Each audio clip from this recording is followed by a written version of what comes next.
Welcome to the CrossFit Max podcast. What is going on, team? I'm stoked because we have another amazing guest on the podcast, bringing in J-Dubs, aka Justin, and we have built quite a solid and also fun relationship over the last few years, and it all started in a CrossFit gym. So we're going to talk about relationships that are formed inside of CrossFit boxes. We're also going to talk about his background in sport, in fitness, in CrossFit, and I think you guys will enjoy his story. So hope you dig it. If you haven't given us a rating and a review, please do so because it helps get our message out to so many more people. We are really close to 10,000 downloads from all of you listeners. So we appreciate each and every one of you guys. All right, let's get into it. 3, 2, 1. We're in it. And I got another guest this week, everyone. Do you want to introduce yourself? What's going on, team? Let's see if they can just recognize my voice by talking. We got J-Dubs in the studio today. Justin West. Yes, sir. Yes, sir. I mean, I haven't done a podcast before, so I think I've done one on fantasy football, so that doesn't count. Whoa, fantasy football, which is coming up soon. Is that the banter topic? No, we're not talking about fantasy guys, football. Here are my sleepers for this year. All right, so we got a fun episode ahead, and if you guys don't know Justin, we're going to get to know him in this podcast. Mm-hmm. We're going to talk about how he instantly fell in love with me and how it was a match made in heaven here. We'll see if our stories line up. But yeah, we got a lot of fun stuff to talk about. We'll talk about how our relationship was formed in a CrossFit gym. We'll talk about some of the things that we've seen from many community members over the years of us doing CrossFit. But first, we have our banter topic. We are close to 2 years of opening CrossFit Max. Yep. August 19th is the date in which we opened in 2022. Mm-hmm. And you had a massive role in helping us open up this facility and going through all the process. What was the hardest thing you had to do in helping us open CrossFit Max? Because you played a big part. You had several roles. Yeah. But what was the hardest part for you? I think the hardest part as a collective was probably, as some people saw in the story today, was unrolling those massive 1,000-pound mats, which were supposed to be delivered in specific sizes, if I remember correctly. Yeah. Specific lengths, so that they weren't 1,000 pounds each. Yeah. But that was tough as a group, I think. But I think the hardest thing for me mentally was probably looking at that electrical room. And if anyone has looked in that electrical room since they've been here, it is a disaster zone. Well, Justin, just to let the listeners know, is an electrician. Yes, by trade, yeah. Yeah. So I guess that thing bothered you the most. But there's an electrical room in the basement that no one knows about. Yeah. Is there multiple electrical rooms? Yeah, there's if you remember actually when we started, there was a lot of ellipticals on the ground. Yep. And they had plugs that were coming from the basement. Oh, yeah. Big holes straight to the basement. So I had to teach Brandon some electrical work. I was like, here, hold this pen that beeps if there's electricity. And I went to the basement and just started turning breakers on and off. Yeah. That was a good time. Yeah. Man, they had some old school machinery in this gym. Yeah, I'm excited. I put up a few stories because we opened the gym in August 2022, almost 2 years now, which is exciting. But we started the process of opening it in like June, I think. I think we got the keys middle of June, and then we got to work immediately. Yeah. We got it completely turned around in about a 2-month span. Yeah. And if it was up to us, we would have got it even sooner. Mm-hmm. The thing that we waited for the most, which you talked about, was the flooring, which we talked about briefly in one of our podcasts a while ago, maybe almost a year ago that we brought it up. For those of you guys who are a little bit newer, we'll give you guys the background story real quick. A little refresher for some of you guys who have already heard this. We had a company come in and essentially measure with this cool little laser pointer, whatever. It's a company for flooring, came in and measured all of the lengths of the gym, or I guess technically, what would you call that? Not the length, but the width of the gym. Yeah, I guess like it's square enough that it would be the length, but that's what I would use. So they were going from one end to the other. Exactly. And all the rubber mats are 4 feet wide. So they were measuring the length, and it's not so like Justin said, it's a square, I guess more like a rectangle. Yeah. But there's also like a staircase in the way, and then there's a athlete's lounge underneath the mezzanine. So it's not a beautiful, easy rectangle. There's even some just the exit to the back door. You have that extra piece. So like everything's a bit different sizes all over the place. So anyways, that took the longest, and we would have opened our doors earlier. We would open it early in August if we could have, but we were waiting for the floors. They were delayed. And then when they showed up in a truck at 6 o'clock in the morning on pallets in massive rolls that literally weighed 1,000 pounds, 6 pallets, I believe there were, 6 pallets with 6 rolls on them. And for those of you guys who actually haven't been at CrossFit Max, we don't have like garage doors like many CrossFit boxes have. We have like a regular door that just opens, double door in the back, double door, and that double door leads into a single door. Think of it just like a regular bedroom door. So there was absolutely no way that this truck was going to just kind of drop the mats into our facility. So what they did is they came, and actually they didn't even have anything to bring it down. No, I wasn't there for that. I think you, Susie, and Luca actually might have been there. No, it was just Susie and I at that time. Okay. When they delivered it. Yeah. 6 o'clock in the morning, we show up, and the guy's like, well, how are you going to get these massive pallets out? I'm like, I don't know, dude. That's a you problem. That's your job. Like, you're coming with the truck and the stuff. He's like, no, I just deliver. I can't hurt myself. So we originally tried to roll one mat and just push it off the truck. That was. Oh, I don't even think I know that. Yeah, it was a terrible idea because it bounced around a lot, and it's 1,000 pounds once you push it off. I don't know 4 feet high. It's got momentum and everything. So it was scary as shit. So we're like, okay, we're not gonna do that again. So then they ended up getting a tow truck backed into the other truck, used its anchor to loop around the pallet, roll it to the tow truck, bring the top of the tow truck down, I guess, like incline it down towards the ground, and then shimmy it off the edge, and then just put it down in the back. And then we're like, okay, well, how are we going to get all of these mats into our facility? So what you did and a few others did that day really helped us a lot.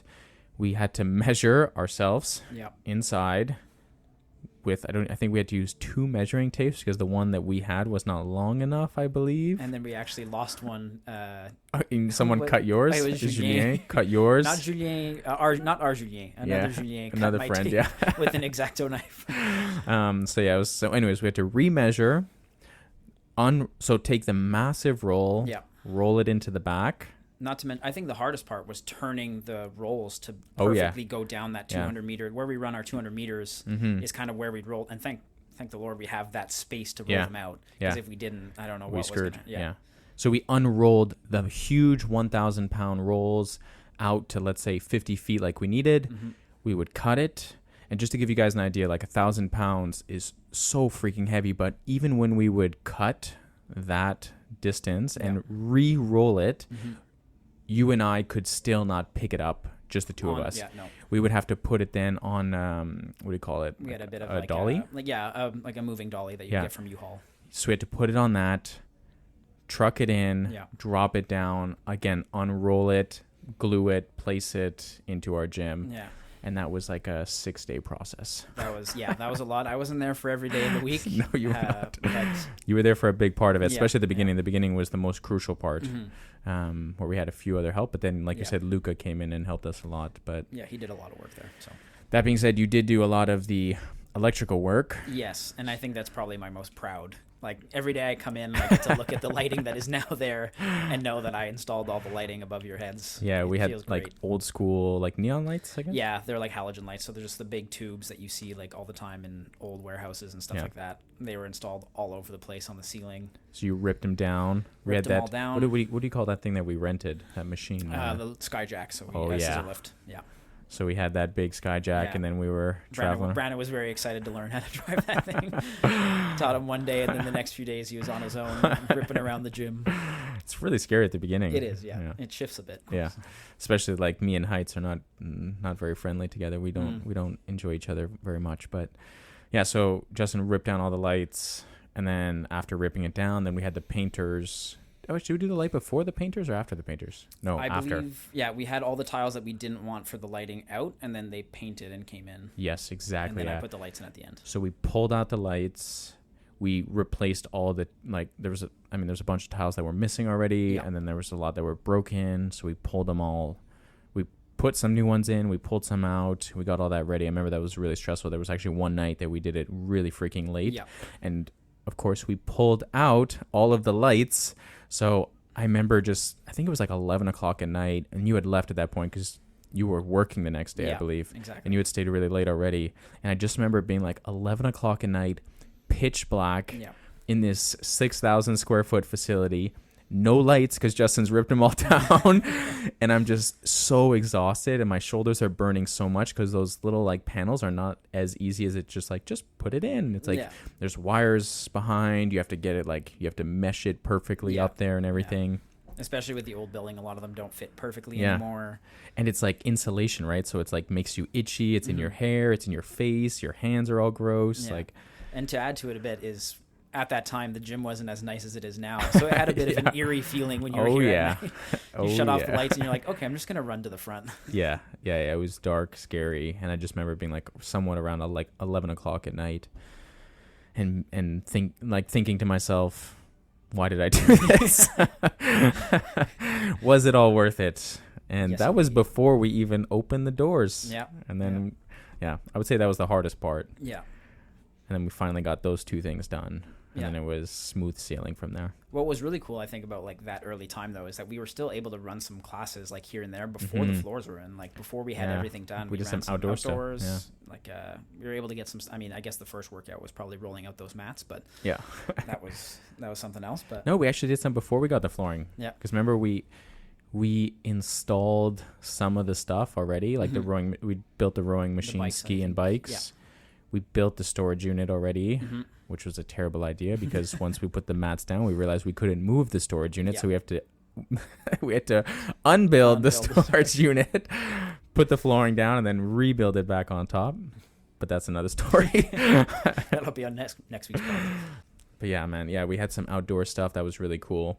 I think those little moments helped me at least get through those tough days. Yeah. Those tough nights. Yeah. It felt like it took super long. Like now when you talk about it, that it took us like 2 months and we got the gym up and running. It seems like that wasn't the case at all. Mm-hmm. But I like day after day doing like just work on work, like even how dirty the front windows were, or all the tiles that were on the ground when we got here, like so much stuff that people don't see. But I'm going to post a video soon because we still have some really cool footage of us doing that stuff back then. And now coming up on that 2-year mark, it would be cool. I mean, we're even updating things today. We got the mural in the Athletes Lounge, which is sick. Super cool. We got an extension on the rig, which we've been talking about for, I don't know, months now. Yeah. Finally got it. And we got some 70-pound dumbbells. Dumbbells. Just for Justin. You want to tell him what you did last week? Brandon made some room on the storage unit, so I took it upon myself to take a couple pieces of tape, write 70 with a question mark, and put them where the 70s should go. And 2 days later, 70s were right there on the rack for me. Yeah. And for everyone else. People are going to see it today because today's workout does have some 70-pound dumbbells for the men and 50 for the women. I did it today at 12 o'clock. How did it feel to sling that 70 around? It had been a while. It felt a little rusty, but it was good. Amanda coached a great class. It was fun. Nice. It was a good one. Very cool. Very cool. All right. Banter topic complete. Nice. Let's get into today's topic. Let's take them to the beginning here. Actually, I don't even want to talk about your story just yet. Okay. I want to get to your story in a moment. But when I started coaching CrossFit, one of my main tasks or my main roles was to onboard new clients. Okay. So I was the main coach that would run the foundations program. Here, that's Amanda now, and she does a great job. Yeah. But that was one of that was actually my main role for maybe 5 years. So someone contacts the gym, I want to start CrossFit, I'm interested, blah, blah, blah, books a free session, I sit them down, I chat to them, I get to know them, I put them through a fun workout, and it's almost like you're selling CrossFit, but also trying to build a relationship with someone at the same time. That was one route that we used to do. The other route was group format. Right. The group fundamentals, as they called it at that gym. Which was a little bit more chaotic because it was scheduled classes, everyone's schedule is kind of different, Yeah. but it was a cheaper way of doing it. Anyways, for almost, I would say, 2 years, we tried to remove that process because it wasn't a seamless process. It had a lot of friction points. Yeah. I believe you were in that group. I did. The final group one, or one of the last ones at least? One of the last ones. I believe there's one other group that went after I did mine. Okay. So you were in one of the last things, and it works if you can make it. Like, I think you had a good experience doing it because you were able to stay consistent with those hours, and it's like a 3.5 week process, I believe it was. Yeah, it was about 3 weeks. Yeah, it was like you did 3 classes for 3 weeks or 3.5 weeks. And then you did a group class on your 4th week. Yeah. So it was like 12 sessions total, 11 private group sessions, and then 1 group class in the back of the group. So I did that process also, and it worked great for me as well because I was able to be consistent with it. But a lot of the time people had, issues with their kids, or, they made appointments or got sick and couldn't make it. And it's just a really long process. But when I got to coach you, it was pretty cool because you were able to stay consistent with it. Yep. And this was kind of the idea of it. If you sign up for this thing, then you have to be consistent with the scheduling. Yeah. And I think at the time I was coaching just one of the sessions per week. There was 3 sessions per week in that fundamental program, that group fundamental. And I would teach the Fridays, I believe. Yeah, I believe I had you twice, and I definitely had Coach LP, who still comes here, thankfully. But he was also one of them. Yeah, he was the main one for the groups. Yeah. So, tell them, how did you get how did you find CrossFit, and how did that start for you? So the start of CrossFit for me was, I had a bit of a background in working out, going to the gym, just doing the regular bodybuilding splits and that kind of thing. At the time, I was working at the airport, and my boss was one of my good buddies, Adam Peters, who drops in once in a while. He works out at CrossFit Paint Corps, and he was telling me all about CrossFit. I knew about CrossFit beforehand. Brandon knows this because I showed up to my first fundamentals class with Metcons on, I think. He was wearing the Nike Metcons. Something he had never seen before. I think you might have been the first person I ever saw wearing CrossFit shoes before even starting CrossFit. I think that was the main difference for me, is that I was a CrossFit fan before I decided to join, which I think is a bit odd. What do you mean by CrossFit fan? Like, you were watching the games. Okay. I knew the athletes, so I knew like the lingo going in, like not everything, but like a good portion of it. And again, Adam was my boss and was talking about it all the time. Dude, I'm doing these AMRAPs. Check out this workout I was doing. He showed me videos of him squatting and all these things, and I was I think I could do this. Like, this looks like fun. Real gym bros. That's how we got connected. Yeah, exactly, not much work got done at the airport. If you're wondering why you had delays, it's because of Adam and I doing CrossFit things. But Adam pointed me to a gym that was nearby the airport, which happened to be our old gym. And then I just decided to walk in one day with not knowing a single person that really goes there. Adam didn't even go to that one at the time. Nope. And I walked in. I believe Julien was at the front desk. He was fixing an Echo bike or something, or an assault bike, and off we went. Boom. And then you joined. Yeah. Tell him your background of like going to the gym and stuff, but you also did swimming. You were a swimmer growing up. I'm a swimmer at heart. That's where I started as a kid. I was like always at the pool, like standard pool rat, I guess. Played competitive water polo. Oh, you're a guard. And I was a guard, yes. I lifeguarded for 8 years. Brandon loves to point out that I use the word guard instead of lifeguard. But I lifeguarded for 8 years.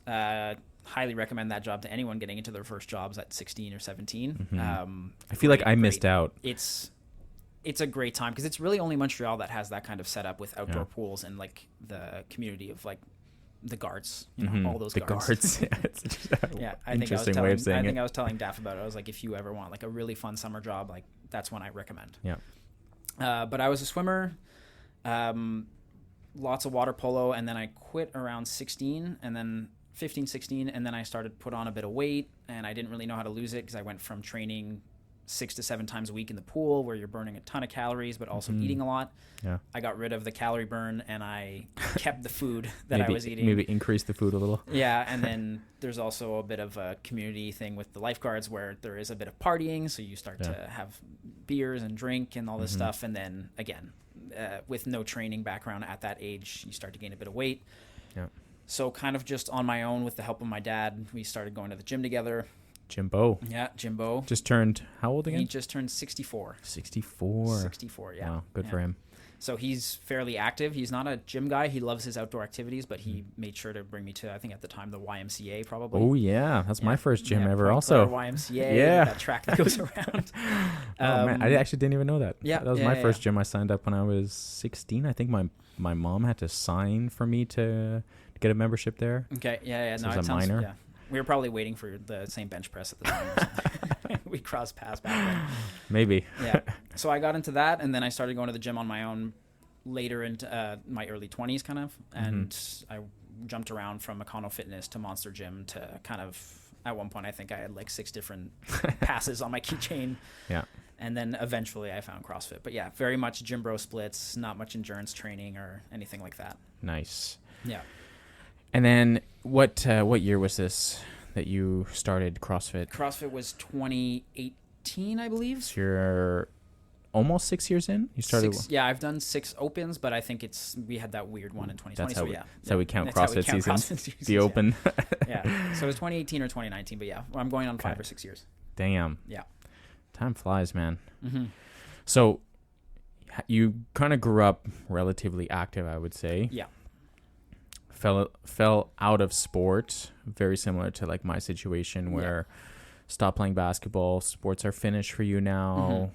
You kind of get into the early adult life. Yeah. You start partying, you start drinking, you start going out more, and then you kind of have nothing really to fall back on like that energy balance equation, right? Like we're just taking in energy but not burning it. And I think it's kind of the structure too. You're putting into like all these like swimming. It's like, okay, I know I have swim practice like 7 times a week, but that's like, you're not planning it yourself. It's done for you. Yeah. And then it's taken away and you're just like, well, I've been okay since then, so I'm fine. But once you keep those eating habits and like the bad habits start to come up, like as you're getting into your early 20s, it's like impossible to keep up. So finding a new routine is the hard part, I think. Yeah.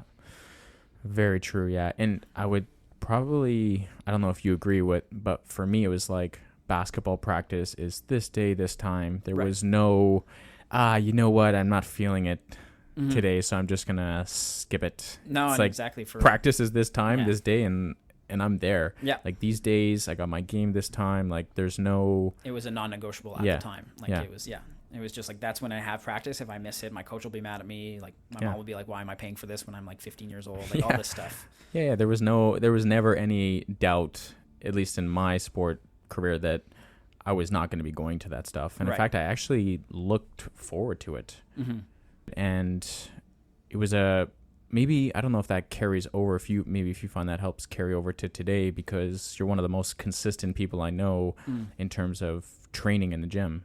Like you don't miss days.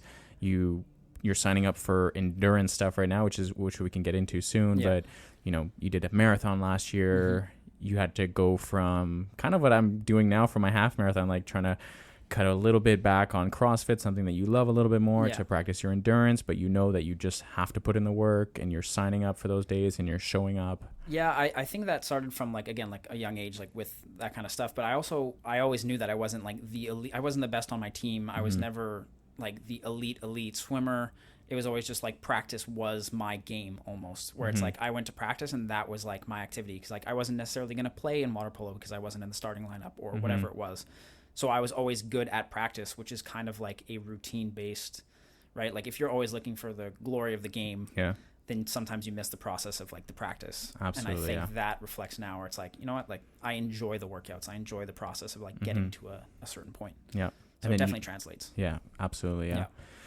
And I'll also add, because maybe a lot of the listeners are CrossFit Max members and they see you work out and they know how fit you are right now. I feel like I haven't beaten you in a workout in, I don't know, 4 years. You've been doing CrossFit for 5. That open workout got me there. Oh, that's true. That's true. I did get you in one of the open workouts. Shout out to those double unders. I knew what was coming in that podcast that week.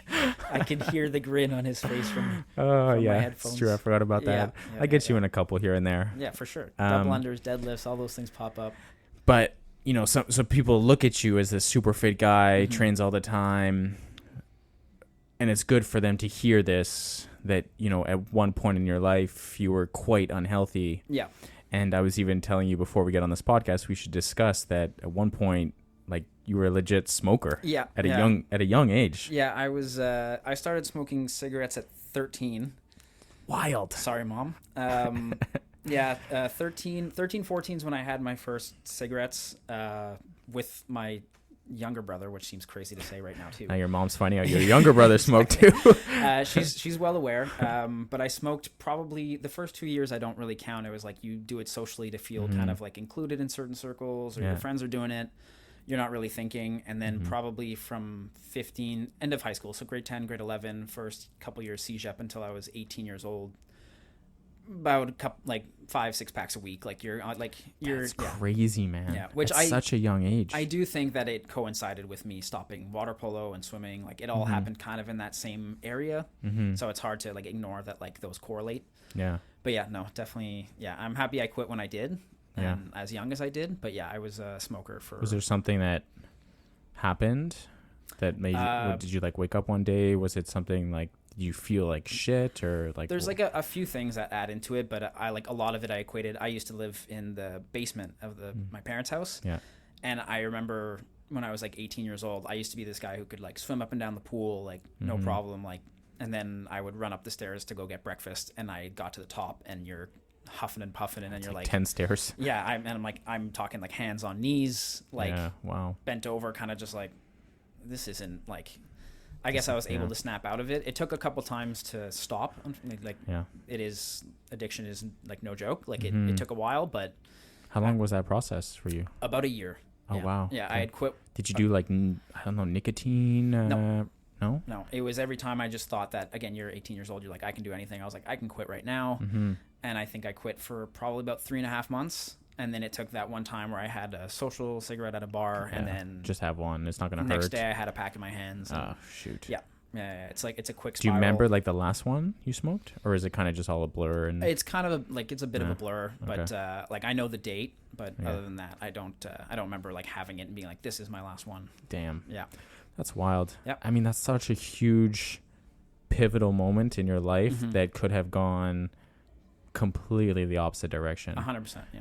Like to think that you're smoking that young, that much, and your body's developing. At that age, not just like developing, but you're also creating habits that might dictate the rest of your life after that. 100%. Which is wild to think about, that you made that what seems so small of a change. Yeah. That is, I would say, a 180 to where you are today. Because it could easily go the other way, and who knows what happens there. But it went the way that it did, and since then I've been like consistent with how I live my life, so it's good. But I haven't had a cigarette in 12 years, so good for you, man. That's yeah. incredible. That's a remarkable story, and again, I think those listening know how fit you are now and will maybe appreciate that. And it's just something that we're trying to hammer the message right now at CrossFit Max, is that there is no age for you to make a change in your life. Right. That age is probably even more pivotal moment. Yeah.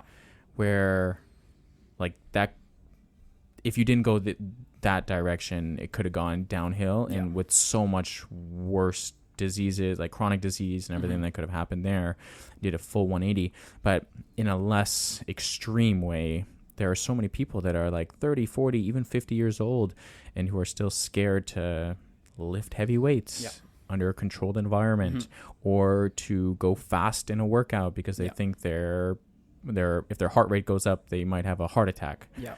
But it's so far from the truth. Yeah. And we have so much research on this now that we know that you should be lifting heavy weights, low repetitions. You should be moving your body really, really fast, a couple times per week. You should be exercising almost every single day or moving your body every single day. And it's just interesting to hear that a lot of people see you and they just think, oh, wow, this guy's just killing it. He doesn't have to work that hard to do this well in his workouts. I think that's one of the biggest misconceptions. And it's like, it's a compliment in a sense where it's like, I appreciate it, but there is like work that goes behind it. And I tell everyone who's starting to run, and I think I've told you this before, but like 7-8 years ago, I hadn't started really running, but 7-8 years ago before CrossFit, I started trying to do 5Ks, but I couldn't finish a 5K without stopping a couple times because I just hadn't built that up. So like, it doesn't just start where you can like, oh, like Justin's super fit, he can do this. It's like there's steps to get to it, and I think that's what people need to understand. You come into the gym and you see someone doing something, just keep working at it, keep like working on your fitness, and like you'll get there eventually. Like you will. Yeah. I would even say 3 months ago, running 5K for me was hard. Right. Like I aerobically super fit. I could move my body no problem for an hour. Double unders for days. Damn double unders, they'll always get you. But yeah, like aerobically fit, put me in a cardio workout where there's like less impact. I'm good. I'll go for an hour. I'll go for 2 hours if you need me to. But man, going out there and running is like a hard thing to do. There's more impact on your body. It is harder to breathe because the cadence, maybe you're not aware of like how your feet should be landing and how you should be pushing your body forward. Gravity's pushing on you, all that stuff. Where if you're sitting on a bike, you don't have those, impact stuff, you know, or those factors. But yeah, like 3 months ago, I've been documenting this half marathon journey. And even last week, I was running almost 13K and I was just dragging my feet the last couple of K, feeling bad for myself and saying, hey, like, you know what? It was only a couple months ago that you were finding this hard at 3 kilometers. Yeah. And during the run club, eventually, like being consistent. And that's what I was going to say is now your gentle, like nice run is the Sunday morning run club, which is 5K. Yeah. So like to think back months ago where it was like, if I asked you to do a 5K, you'd have been like, no, thanks. Absolutely not. Yeah. And it would have been really hard. And I probably would not have been able to run it straight. Yeah. You know? But yeah, anyways, got carried away. That was a really, really good story. And I appreciate you sharing all that stuff with the listeners here, because, sometimes we see people who are super fit and just think that it's easy and, they're killing it and it's not a struggle for them, but you've done incredible changes in your life or your lifestyle. Yeah. And you've really worked on this, not just this week or yesterday or last month. You've been working on this for, you've been doing CrossFit for 5-6 years now. I think you and I both had that kind of when we got a bit to like those bigger sizes. Like again, like for my size, I think my heaviest was 205 or which for my like height, like you're like the way I was built, like that's not what I wanted. Yeah. But I think we both kind of went through that like probably around the same time, I would think. Yeah. I think you found CrossFit a bit earlier and I was doing other stuff, but I think both of us kind of went through that same thing at a certain age. I think it was like 19. Yeah. 19, I got real heavy. Yeah. I think I weighed myself. I mean, when I was, let's say, fit and playing sports, I was like 155, 160 pounds. Yeah. And I remember one Christmas, I was at my dad's place, and my grandfather kind of made a comment. Oh, no. And I was like, I'm going to go weigh myself. And I went to go weigh myself. And I believe the number was close to 220. Okay. And I was like, wow. Yeah. That is way too high. Yeah. I've never weighed this much in my life. This is like, yeah. And I remember just like going straight to the bathroom and just like looking at myself, it might sound savage, but just like looking at myself and being like, oh my God, like what have I done? Yeah. To just let myself go like this. And like this. Not that you should necessarily base anything on like the number on a scale, but it is an indicator of sorts of like, okay, I need to change something. And I remember, I think it was kind of the same thing, but it was a comment that I think someone made just randomly on the street, which was way more savage than, I was at my parents' house and I was just playing basketball. Like it was hot, so I didn't have a shirt on. And someone made a sort of comment like, put your shirt on, like, wow. I'm not going to say all the words, but there was a bunch of words after. Jesus. And it sticks with you. Like you don't even know who the person is. You kind of feel bad about yourself, but it's like comments that stick with you. So again, like you turn things, it's more about like how you use all that stuff to like fuel your fire, I suppose. Absolutely. Yeah. Yeah. Screw you, grandpa. Screw you, random guy on 46th Avenue machine. But yeah, so going back here, when I did that fundamentals or the foundations as we call it here at CrossFit Max, one of my favorite parts is at the very, very end, we pull you into the whiteboard. And at the whiteboard, we write all the names down and everyone's scores for the day, whether that's the weights they did on their squats or their lift for the day, whether that's or it could be or their score for the AMRAP or the Metcon that they did. And there's a list. So when we would do it with you guys or when I would do it on the individual, typically there's a lot of names on the board at that time. And it's a cool moment where it's just to tell them like what the whiteboard is. Here's a strength. Don't worry. We're going to warm you up before. We're going to gather you into the whiteboard. We're going to set the groups up. And it kind of dictates like how they're going to feel for the first session, because it's super scary. Yeah. When you go from a foundation program, whether it's one-on-one or in a group, I remember those butterflies like it was yesterday, and I remember having those butterflies almost every single time I went to a CrossFit class for maybe 2 months. And it's super intimidating. So we're just trying to relieve all that stress for them and just trying to say, like, here's how it's going to happen. We'll gather you in, blah, blah, blah. And one of the things that I always told people was, you know, one of the rules we had was try to show up at least 5 to 10 minutes before class. So you can put your stuff in the locker room, put your stuff down, get changed if you need, get your water, get set up, do any extra warming up if you would like.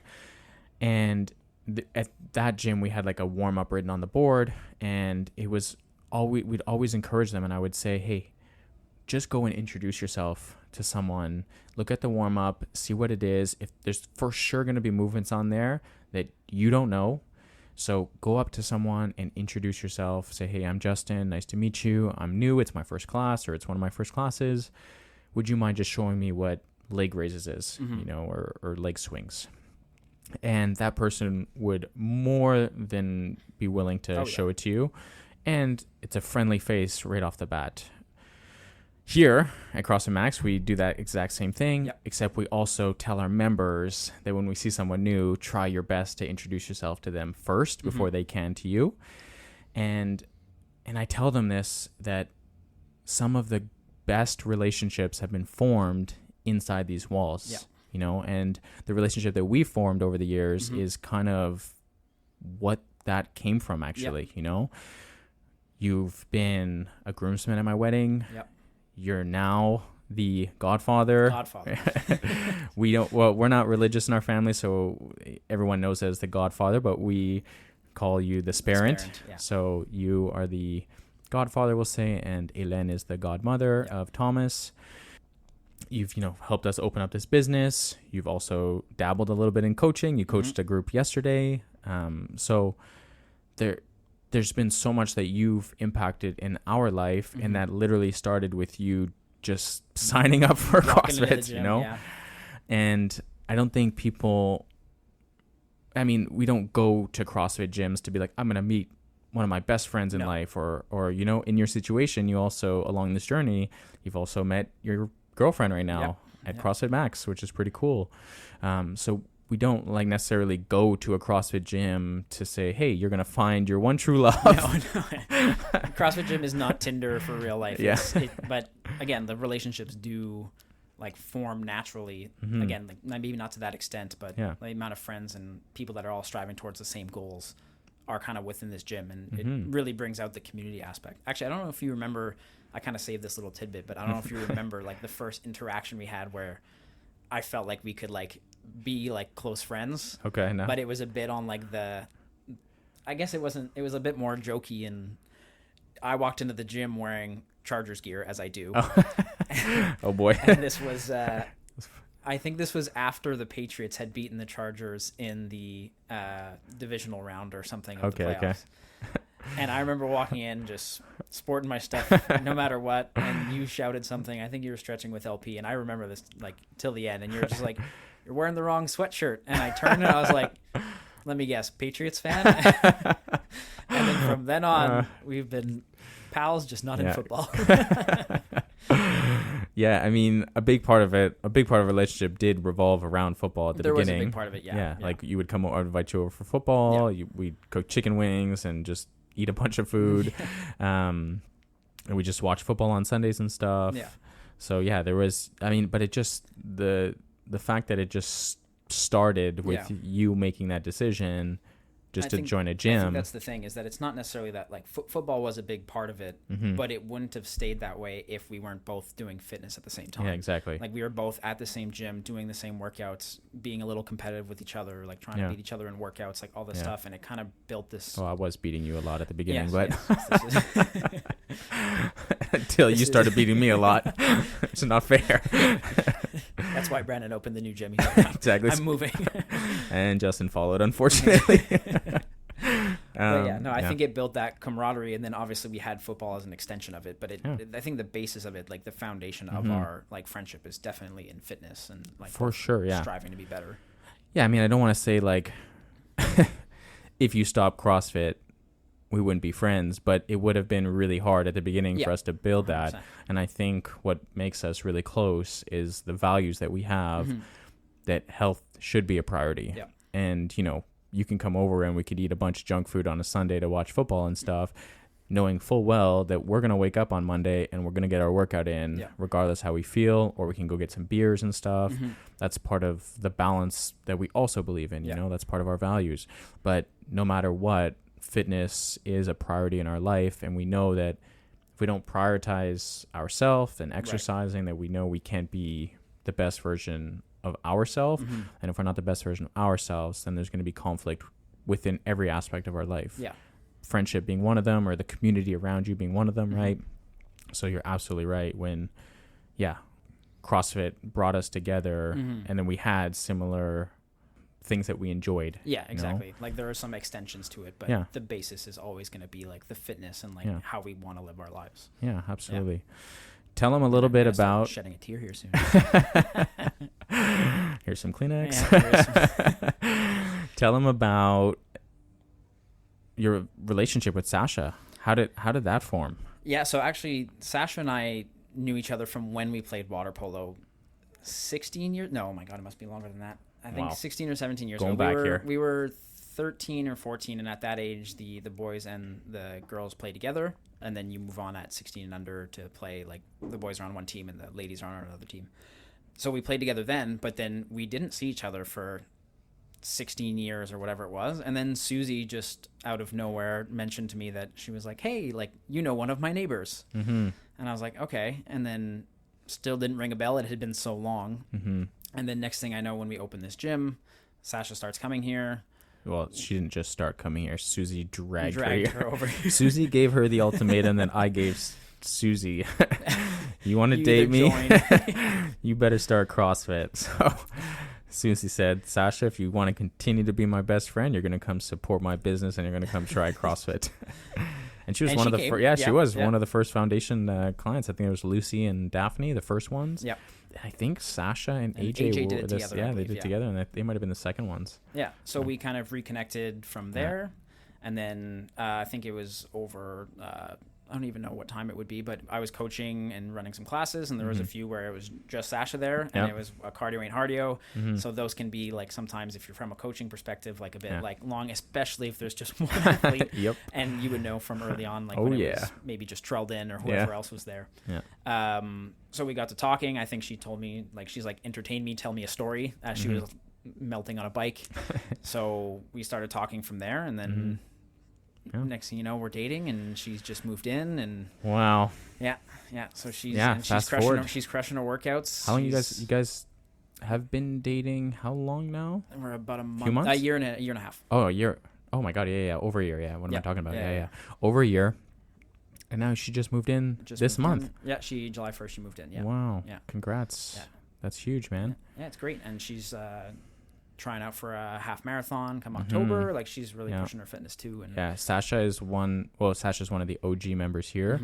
She's also, I think, completed probably top 5 most frequent athletes at CrossFit Max. Yeah, I think she has me beat on the color levels there. Oh, really? I think she has me beat by a few classes. If you don't know what Justin's talking about, we have progressions at CrossFit Max, where we keep track of all the frequency. Every time you come into the gym and you sign up for a class, there's a frequency counter that we've installed, and we have level systems based on color and based on like the first 25 classes, then your first 100, then 200, 300, 400. So you're saying that she's higher than you? I think she's slightly ahead of me. Yeah.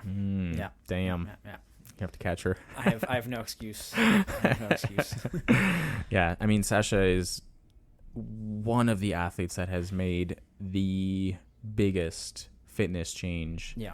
Even yesterday, she was doing kipping pull-ups, which is crazy. Because like a year and a half ago, or almost 2 years ago, just hanging on to the pull-up bar was... Actually, I think she couldn't hang on to the pull-up bar because her shoulder wouldn't allow, or it was really hurting her at the beginning. Like, she was uncomfortable. And now she's learning how to do toes to bar. She was doing pull-ups yesterday. Yeah, even at the competition, actually, one of the things that we focused on was she got through her like double unders in that workout. We decided not to scale, and she was doing them the way that worked best for her. So it was double under single, which is fine. And she got through them super smooth, and I think she was super happy with that. super proud moment there. She's made like leaps and bounds. Yeah, she did her first ever CrossFit competition with you this last month or this month, actually, earlier this month. Yeah, she's made huge leaps and bounds, but it's not that she joined CrossFit. Actually, when she joined CrossFit, she had another boyfriend, right? Yeah. And things happen in life, and next thing you know, Justin's here. Wow, who's that cute coach? But I mean, it's not that you join CrossFit for these reasons, but like we're talking about you and I as an example. You're talking about you and Sasha. There's 3 families that just went on vacation together, which is so crazy to me. I know one of them met on vacation or met before and have gone on vacation before together as a group. Yeah. But then I found out another family from the gym went with them to the Bahamas. So like Ian and Bridget and Steph all went to like that place that Matt, Emma, Marine, and Ava like to go with Mafalda, Alec, and Lara. And there's just like cool moments like that. Even Amanda went for drinks the other night with a few of the members as well. Nice. That stuff is so freaking cool. Yeah. And I think one of the biggest friendships that's been formed here is probably Vanessa Sandra too. Absolutely. They're 2 peas in a pod. Yeah. I always joke with them that they never leave and they're here for 6 hours at a time. Yeah. Which I can't confirm 100%. I joke, but at the same time, I'm not. It's one of my most proud moments when I see stuff like that. Yeah. Because I know that our relationship was formed on that stuff of us just hanging out at the gym a little bit longer after class, a little bit more conversation, getting to know each other a little bit more, and then just a couple outings here and there. And, next thing you know, you're getting on one knee and proposing to me. And I'm like, no, Justin, I'm getting married. The eagle has landed. If you want to give that back. Yeah, actually, we could give that story real quick. Justin, when I wanted to propose to Susie, obviously it was during pandemic, the earlier stages of COVID, actually.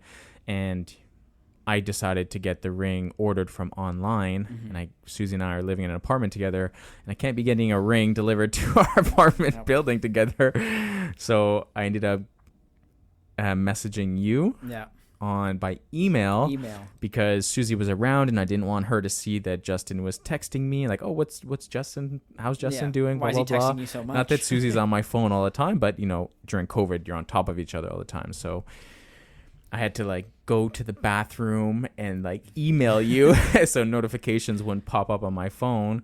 And we used the code word weight vest. Yeah, weight vest. And we knew that she just wouldn't care about that at all.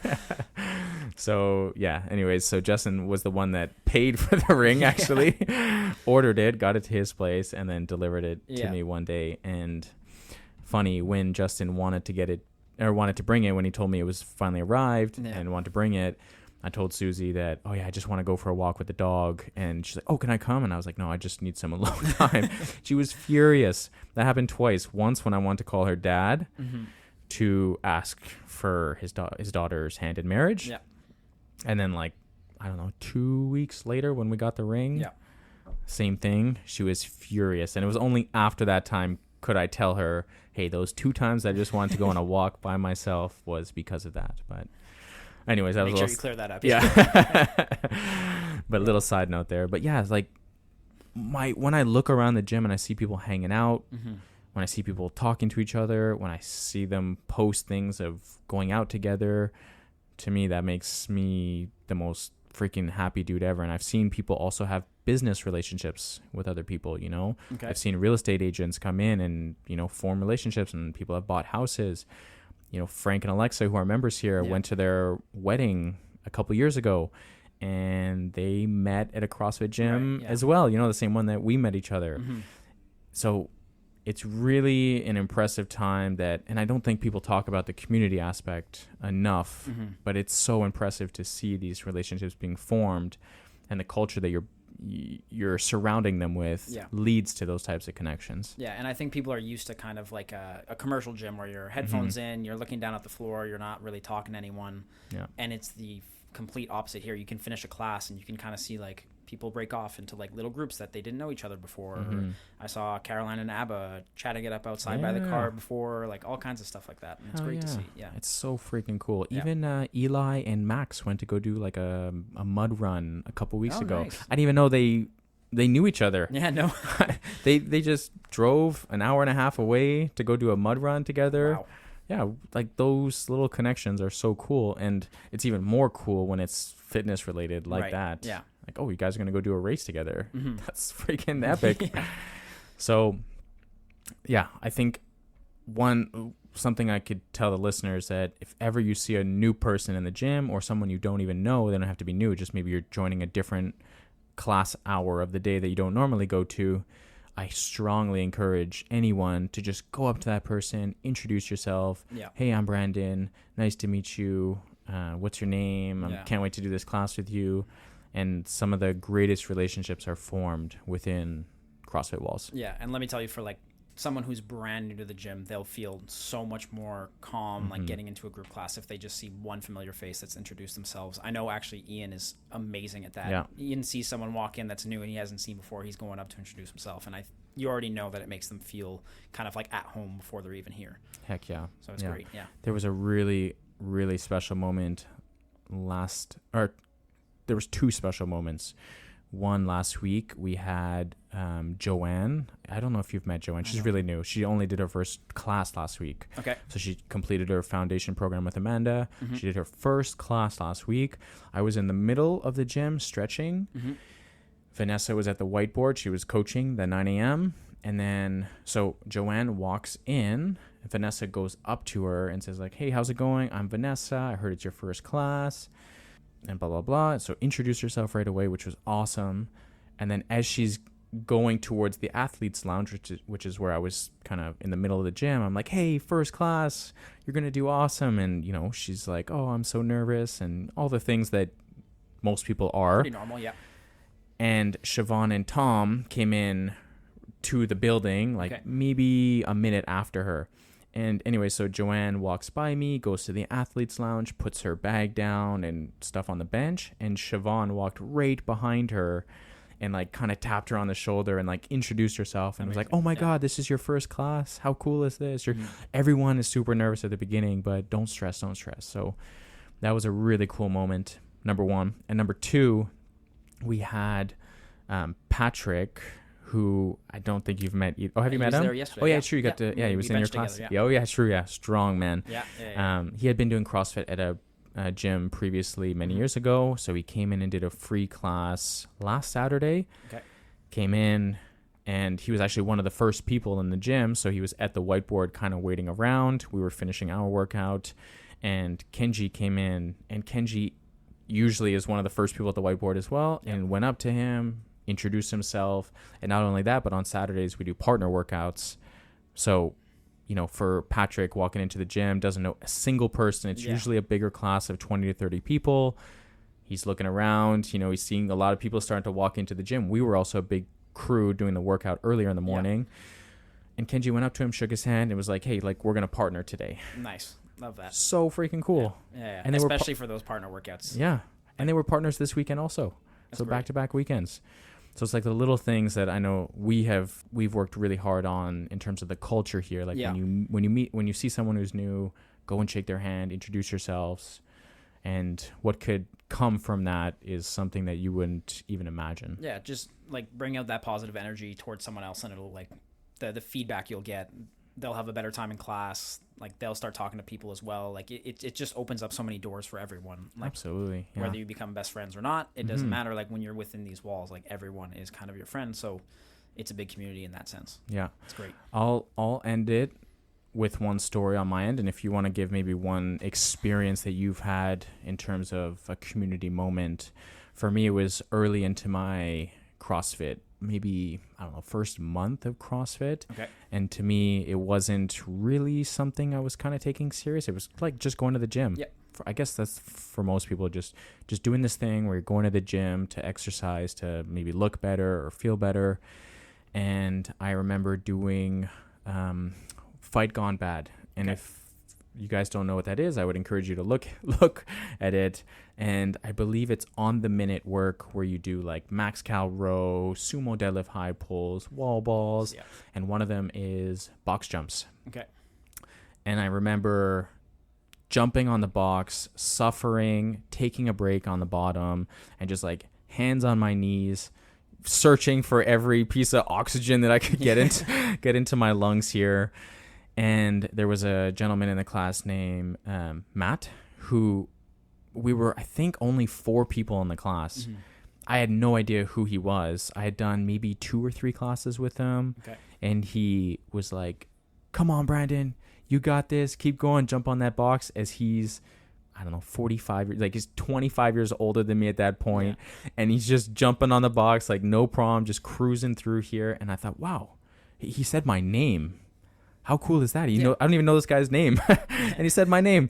Okay, I should jump on that box, And then after we got talking, and he became one of my really, really close training buddies. Together, yeah, we used to train a lot in our early stages. And it was just that one sentence, that one kind of phrase of encouragement that changed my whole outlook of what a community is like in CrossFit. Mm-hmm.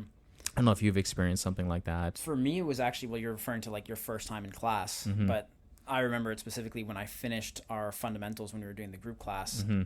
I believe I finished it with you mm-hmm. on a Friday, and then you gave me the option right away to just jump into group class, which was finishing at starting at 6. Was it the box jump? It was the box jump one. So I was just like, yeah, of course. Like, I'm always willing. I'm social. I was like, I'll go do this. And then I got to the whiteboard and I look at the workout and I'm kind of like, well, there's got to be more to this than just what I'm reading. And it was, I believe it was the test, right? It was the 5-minute burpee box jump over test. Yep. Again, this is day 1 CrossFit.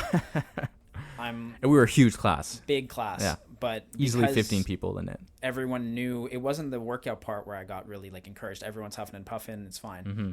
It was, I believe you walked over and you're like, hey guys, like Justin's going to join this class. Mm-hmm. And everyone came up, everyone shook my hand. Everyone's like, you're going to do great. Like you get that right away. And I got that immediate feedback. You don't always get like necessarily introduced, like walked up as like there's an explanation happening, but it wasn't just like blank stares and you're like, oh my God, like what am I doing? It was everyone came up. Everyone had like something like great to say. They're like, don't worry about it. Like it's 5 minutes. You're going to do great. Like it's just 5 minutes. Everyone listening to this is like, it's not just 5 minutes. It's 5 minutes of max rep burpee box jump overs.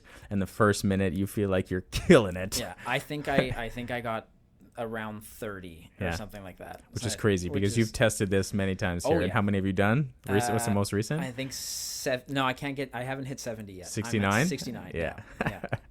It's the elusive number is 70. Yeah. You'll get it one day. Eventually. Maybe when you're more fit. Another year. All right. We end the podcast with client of the week. Get ready. Pew, pew, pew, pew, pew. Nailed it. I even warned you it was happening. Watch out, Susie. I'm coming for your job. Yesterday at Run Club, we were a small group. There was only 4 of us. And it was low energy. I had a real rough night. Baby T is keeping us up the last couple nights quite a bit. Daphne was there as well, and she canceled her class before I wrote to her and was like, whoa, what are you doing? And she's like, I'm tired. She ended up coming in after some positive encouragement. Coming in, she was feeling a little fatigued, let's say. Mm-hmm. Eli was on his way to the gym, forgot his shoes, had to go back, so he was running late. And Rebecca was here. And she kind of just walked in, also really like low energy. Mm-hmm. And she, I forget exactly how she said it, but she said, I woke up and I feel this really weird and like low energy in the atmosphere right now. And I was like, Rebecca, you make your own energy. Energy is a mindset. Energy is a mindset. I was like, hey, you're here right now. We're all here. We're all a little fatigued. And then Eli showed up. So I thought it was going to be 3 of us. I thought it was going to be me, Daph, and Rebecca. And then Eli showed up and told us that he forgot his shoes. So we all got out there, and we're smaller groups. I was like, let's try to all run together. And I asked Rebecca what her pace was. And she said, I run about a 6-minute, 50-second per kilometer for 5K. And I said, okay, let's just all try to run together. And I know that my running pace for the Run Club is a 6-minute pace. Mm-hmm. So I said, let's all just try to stick with us. And Eli and I ran together in the front, and Rebecca stayed right behind us. Daphne was really, really close behind us as well. And Rebecca just stayed with us the entire time. And she ended up finishing that 5K in under 30 minutes, which for a lot of people is a huge accomplishment. That's great, yeah. So she finished in like 29:47, I believe. So sub 30-minute 5K. She kind of kept like conversation. We kept kind of checking in with her the entire time. And then, so client of the week is Rebecca for this reason that she came into the gym. She said, I'm feeling a weird energy, low energy. The world is not right now. Still showed up and ended up being on cloud 9 at the end of that run because she hit a sub 30-minute 5K, her fastest 5K ever. And she maintained a fantastic pace, wasn't like dying the whole time. Mm-hmm. And it just kind of flipped the script completely. So I really want to shout her out on the podcast. She had a great group class after too. Yeah, you got to coach her in the group. Yeah. It's funny. We were doing bench press yesterday. Yeah. That's why Justin was coaching actually. And I was like, PR on the 5K, PR on the bench press. But she's just someone who is such a fun energy in the mm-hmm. groups. She's always trying to push herself. She always wants to be coached. Training isn't always about working out on the days that you want to work out. Yeah. It's about also training on the days that you don't want to work out. And that is a prime example of someone showing up on a day that you don't want to do it, and then you're hitting a lifetime achievement. Yeah.